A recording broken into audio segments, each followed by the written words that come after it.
আমাদের এখানে কিছু পোস্ট আছে। This is post, hello world নামে ২ টা পোস্ট আছে।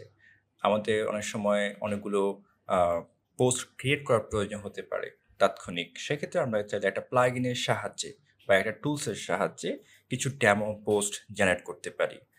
তার জন্য আমার যেতে হবে প্লাগইনসে, তারপর অ্যাড প্লাগইন। এখানে এসে আমরা ফেকার প্রেস এই প্লাগইনটা আমরা ইনস্টল করব।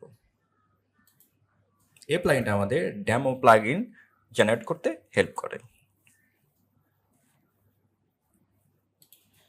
এটা ইনস্টল হয়ে গিয়েছে, আমরা অ্যাক্টিভে যাব। এটা অ্যাক্টিভ হয়ে যাবে। আমাদের এখানে কি প্লাগইন ইনস্টল আছে বা অ্যাক্টিভ আছে সেটা দেখতে চাইলে আমরা প্লাগইনসে ক্লিক করলে দেখতে পাবো আমাদের এখানে ২ টা প্লাগইন। তার মধ্যে একটা ক্লাসিক এডিটর, আমাদের পোস্টের যে ইন্টারফেস চেঞ্জ করার জন্য আমি ইনস্টল করেছিলাম সেটা, আর একটা হচ্ছে ফেকার পেজ। এটার মধ্যে আমাদের ডেমো পোস্ট জেনারেট করতে হেল্প করে। আমরা চাইলে নিজ থেকে পোস্ট ক্রিয়েট করতে পারি, অথবা প্রয়োজন হলে আমরা ডেমো কিছু পোস্ট আগে থেকে জেনারেট করতে পারি। এখন এই প্লাগইনটা ইনস্টল করার কারণে আমরা একটা অপশন দেখতে পাবো নিচে, ফেকার প্রেস মানে ট্যাক্সোনমি দেখতে পাবো। এখানে settings, comments, post, terms, users অনেকগুলো আমাদের টার্মস আছে। আমরা এখান থেকে পোস্টে যাবো, যেহেতু আমাদের অনেকগুলো পোস্ট দরকার। আমরা পোস্টে গিয়ে দেখি কয়টা পোস্ট আছে এখানে, মাত্র ২ টা। তো আমরা এই ফেকার প্রেসে যাব, এখান থেকে পোস্টে যাব। আমরা যাচ্ছি কোয়ান্টিটি, ক থেকে কত, হচ্ছি ৩ আর ১২টা, ৩ থেকে ১২টা। ওকে, বাকি অপশন ঠিক থাকবে।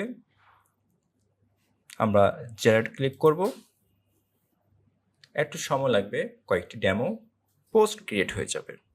আমরা একটু ওয়েট করি।